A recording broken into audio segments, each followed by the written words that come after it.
Sambart hese lov, vi fører kan badni vera tidsi det blir brek, klumpfød, dowsen. Hei, hjertelig velkommen til Verklærs.f, og i dag så får jeg ta som abort eller fostertøkker som er nek framme i middelen i sørstene. Og vi vil ta som hva et årgods Bibelen sier dette. Arne for til fostertøkker for først ta seg om et foster, eller et gidig egg. Det som vi kaller foster er et egg som er gidig av nysatjekene. Hette byrjanen og kjeldan til et nytt liv. Først da et gidig, så vil et personlig, særlig DNA skapt. Og et DNA som omgandig har vært og omgandig for å være atter. Alt det kroppslige eikjenne som fingermerke, blodtypa, kyn, haarlider, hudfarva, egnalider og egenløyger litt ui DNA-en. Hette en oppskrift som sier såleis og såleis for batni å være og veksa til. Vi leser i Bibelene, hentur du når hava virka med og gjørst med og i øynene og øtlån. Minst at du mynda i med som løyre. Vi hu og holde kladde du med og flatta i med sama vi bøynen og stinon. Løyv og nøy vøkte du med og omsorgan togin vøkte andadrott mun. Du hev skapt nøyre mine og du virka i med i mørlivi. Et hatche der at virkar så ometalig underfullt. Underfullt verktøyene til å være et salmen til funnar. Som foster så eigetøyene med og i bøktøyene stod til alle oppskriver. Det nere i avsettet våre åren nekra til enn var kommet. Så tu var skaptur i mørlivet. Da tu var et gidig egg, så sa god til å hene atlan fyr til. Han ikke bare gjør denne DNA-oppskrift, god sier han atlan til å sutte ut og være personlige. Men vi leser i Bibelen at han er også et underfullt innskje for tutt liv som han ikke skal leve i. Vi vet hva i atle har vi hoa vi vujande tikkon, sier Herren, frie atlaner og ikke vannlokka atlaner, at gjeva tikkon framtøy og vevn. Tui vid er og smui hansara, skapte Kristi Jesus til gau versk, som god framan undan hever lagt okkom til røyere vi skulle leva i taimon. Så skapte god menneskene og i bøylate synon, og i bøylate god skapte han hana, mann og kvinne skapte han teg. Bibelen sier, at vi som mennesker, lydel etla stor, etla gitt egg, er skapt og i mynd gods. Vi gjør smui hansara morstarverk, masterpiece, sier han enskon. Og fantastiska gongden kja badnenom, gittna etjenom hendan. 22 dager etter at etje gide for hjärsta a slåa. Og ta vi de fleste kvinner enn ikke at her vi badnen. 4 viker etter her badnen finnes eio og øyro. 6 viker etter her badnen finnes fingrar og bibber. 11 viker etter kan badnen smila, sida knyklare bror, rutja fingrarna og bibbene, og enda sutta tommel.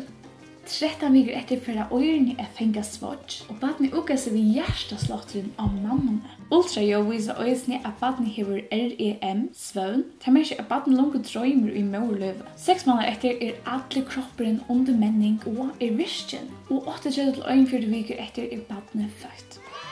Det er ikke fantastisk at alt hatt hender i bjørnen av mammene, selv om badni så løyde og kommer så stort. Hva er så en fostertøkke? Fostertøkke eller abort kan merke 2 ting.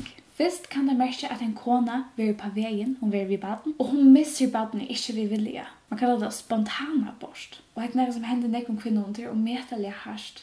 17-tøyningen at en kvinne vil på veien, og hun ønsker ikke badene. Hvordan kan man det? Ja, det undres det øyne, ja. Men ta for nødja mamman til laknen, at jeg kan badene ur bøsjen. Det vil si at badene som er i bøsjen, som mamman øyne ansetter, det dør. Og i hessen videoen prøver jeg å ta oss om hendatutningen og hva Bibelen sier om hettar. Vi som tryggvande og jeg alltid er løyda til årgods. Kvøndig, men også tar vi del av spurninger, store som lytler. Bibelen er gaglig til lærdom, til samføring og til rattløying. Og jeg har alltid haft fætan at Bibelen kan svære ødlandsspurningen. God er allvidande, ustanfor tog, og han har skrivet alt i Bibelen som er vidkommende. Nu, ta, og så lønge som heimene til. God som kan alt, har ikke problem med å skrive en bok. God eldes ikke, han er avgjør, og somleis er hans ord Bibelen avlett. Det eldes ikke, og det er alltid lykka vidkommende. Om fosterdøkker så er Bibelen sjølvande, heldur alls ikke tidande. Og er for å ta som fosterdøkker, så for å ta som at dekk og tiver sint. Så jeg sender kom inn i heimen, har menneskene alltid rønt at dekk og tiver sina sint. Longe første Mosebok kapittel 3, etter syndafallet så gøymte Adam og Eva seg for gode. De rønt å gøyma syndene for en høylung gode. Ta var egen i baven lett den opp, og de rakte vi at de var nætjen. De sier at vi fikk ble sammen og bonde fyrir seg. De hørte ljøy av god i herren som gikk i ordstakene. Ta dæveren var våre sveler. Og Adam og kona hans er krekkvel Mose, fyri asjen gods herrans mitteltrøyen i Orsdageren. Han sverre I hørte til Orsdageren og tar raddest det og av til var nætjen til krekva I med. Samme gjør det David han sin dag. Han vært sammen vi Batseba, kone Uria, og driv I hår. Batseba gjør det vi baden. David drønte dekotiver syndene, fjellene for mennesken. Kvinnan var vid baden og hun sendte ta David på og sier, jeg vid baden. Ta sendte David Joab I hese på, send Uria til mun, og Joab sendte Uria til David. Og I brevet som skriver han, set Uria fremst her som bardein I herrastur, rymme så fra honom så han fettler og dør. Men ta I sorgarderne var et enda, han sendte David på og tog han hjem til søyn. Han var kona hans her, og han åtte sånn. Men hetta I David gjort var ønt I egen herrans. Så David var villig til å drepe en mann for å dekke til sine synd. Let okkur litja I vann okkara, la skom okkara fjall okkur, til møter herran og god I okkara har vi synda. Vi og fedre okkara, for ungdom I okkara lyga til henda det, og vi har ikke lust etter tog som herren god okkara har sagt. Hetta sier okkur ekla nek og menneska. Og så djupt synden ligger I okkara natura, og god så større skom vi kjenner etter at vi har synda, mot menneskene og mot gode. Først er nekka som har gjort siden synden kom inn I heimen. Menneskene har kjent tørven av at dekotiver sine synd sine skom. Og det har vært øyn av milen at dekotiver fjellet sine synd sine skom. Plato og filosofer stiger fra hvordan fostertøkker vanlige var fremt av Jeremiah 400 eller 500 år før Krist. Og dokumentasjoner av abort å finne I egyptiske lutlen fra 1530 år før Krist. Det vil si for 3500 år siden. Og dette bare det som vi finner søvlige, og til 8 nivå nekv eldre enn det. Og de som sier fostertøkker nok tok seg fram etter, de sier også og mangler at gjøre sitt arbeid innenfor søvn. Det ikke for en nødkjær tog at fostertøkker blevet banna. Og I det vil det 4-3 millioner fostertøkker fram der hvert år. Til 125 000 fostertøkker hver dag. Omlag 2 fostertøkker per sekund. Hva sier så Bibelen om fostertøkker?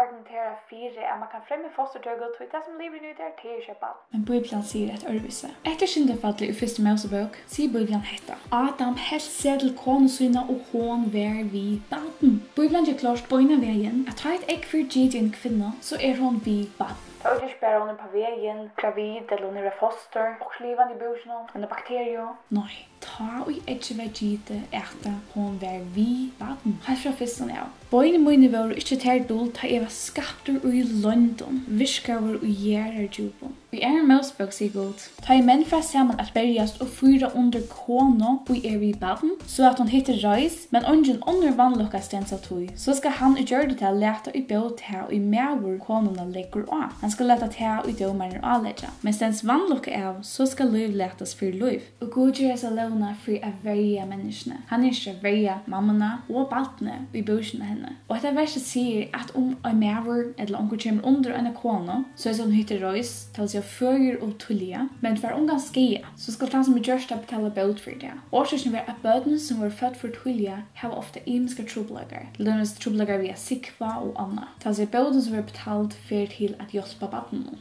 Men stens vannlukk av til å si at baden I børsen og mamma dør, eller mamma dør øysene, så skal mævren gjøre det der selv om det var øvert leta liv. Loven lærte menneskene viregods, standardgods. Og god vurs de her hvordan jeg han viresmeter et liv, selv om det så løyde og hjelpersles som I børsen enn I mamma. Mennesker skapte menngods, stor som små, eller et gitt I egg. God viresmeter menneskelivet fram alt annet av hjørnet. Og han leter okkur vita der jøkken alla bøyblene. Han stedfester der jøkken alla bøyblene. God mynda I menneskene måld og hjørnet og blåste lufsande I nøs hansare, så at menneska var livande sal. Arne mynda I til I mørlivet kjente I til. Arne du komst ut ur mørfengi halga I til profet Tjoanna sett I til. Høyre med titt ådger, lusti etter titt folk lengt borster. Herren fra mørlivet kattla med, han hever fra mørfengi nett navnmut. Men ta I god lukka som mørlivet hei tidsi meg ut og kattla med vid nøye syne. Ja, tu han som drøv meg ut ur mørlivet og lats meg kvile trygt vid mørbrøst. Bøtni gava gods luftsfrukt I løn. Næsje kom I mørfengi og næsjen færg atter her. Herren gav og herren tog, navn hans er lova. Vi leser også til Maria, mamma Jesus var vid baden. Du skal være vid baden og øye son, og han skal du kalla Jesus. Så god ser badne I bursenen av mammene som et menneske. Han ser ikke bare DNA og hva det nå, men også hva det kan blive til. Jeg virker til sine ære. Et badne sikning og en gava fra gode. Til du skøft I ødelen omstående at her kan du så større sikning. Og et badne. Bibeln sier sex samleva er forsjong seg man høyre tjunabanden til. Flutje siløse, öll synd og menneska kan gjera utanfor likame, men tanne driver siløse for sex utanfor tjunaband, synder imot synon egna likame. Og levde vi som god sagt, så du vet aldri komme a stegi ut troblogan en velge med den fosterdrykk og ikke. Hadde vi vært hon og lojen, så hadde vi tatt fullt allig da at han skal forsyrke okkom, og vi kunne legge alt fram for han. Stjori omgång fyrene let i ötlund til som ditt innskje komme fram for god i akadl om bøen vi tøkk, så skal fri god som styr opp om alt vid, vervøyta gjørst og hoksan dikkara i Kristi Jesus.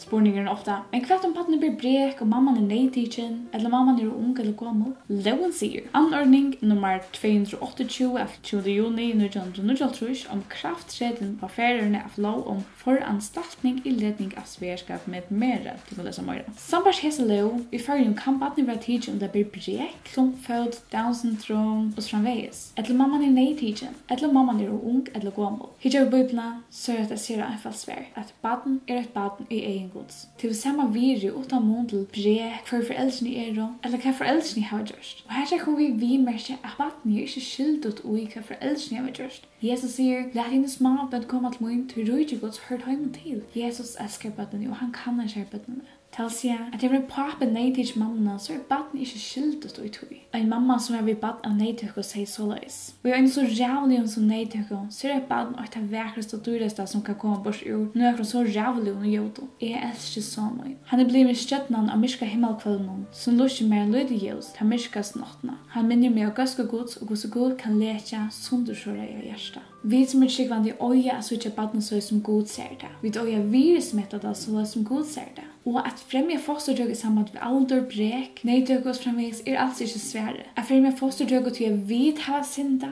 eller onker synda med okkon er heller ikke svære. God innskylder at vi skulle dekotiver og fjalla okkar sundsåra i hjärsta og sundsåra i en anda. God innskylder at vi skulle være hans herre og be om hjelp og veløying. Hikk at versen i 4 Persbrev 4:8 og legg der hes i år i Jema. Til kærløgjen fjallir fjøld syndana. Han sier ikke at fosterdrykka fjallir fjøld syndana. Ikke gøyma til å dekotive seg. Ikke vi har trusja til liv. Som vi som mennesker har så mange hod til å gjøre. Ta vi det gjørst en feil til å synda. Når han sier kærløgjen fjallir fjøld syndana. Og dette er omfennende kærløgjen gods som grøyer, som leker okkar sår. Herren tar med nær som har sundesbrott i hjersta, og han frelser deg som har sundesår i en anda. Offer god er sundebrott ande, sunderbrott og sundersåra hjersta vanvirer du ikke god. Han grør deg som har sunderbrott i hjersta og binder sår torra. Vi har sundersåra anda og sunderbrott i hjersta. En du vid av synder med dere sjølvån eller de okkur synder med dere okkom. Ta en øynelse som kan fullkomlig leke hva sår god, så færdig hans herre. Arne enda så skal minna at jeg har vi alls ikke endamåls at døma nekran til Guds oppgave. Men jeg innskjer at opplyse dikken ut fra Bibelene om dette evne at amena dikken og oppmuntra dikken.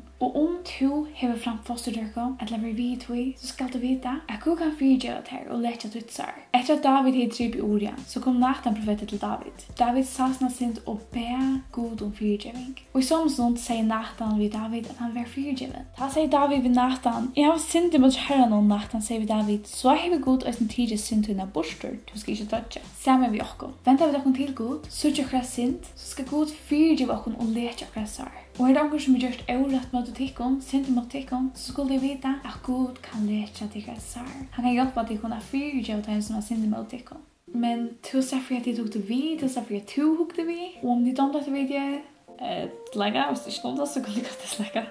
Og endelig subscribe til min kanal hvis du vil søke ta video kommer ut etter. Og annars kan du sende en mail til Dina Beck, kurlaverklærs.fo hvis du vil få en mail sendende ta en nytt video kommer ut. Og fruggedagen så får jeg ikke lod om en borslådan. Så hvis jeg ikke lod ikke tøys, endelig ikke tøy videoen og lod ikke tøy til øyder at du skulle giveaway. Så vil jeg bare si takk for i dag, så just bye!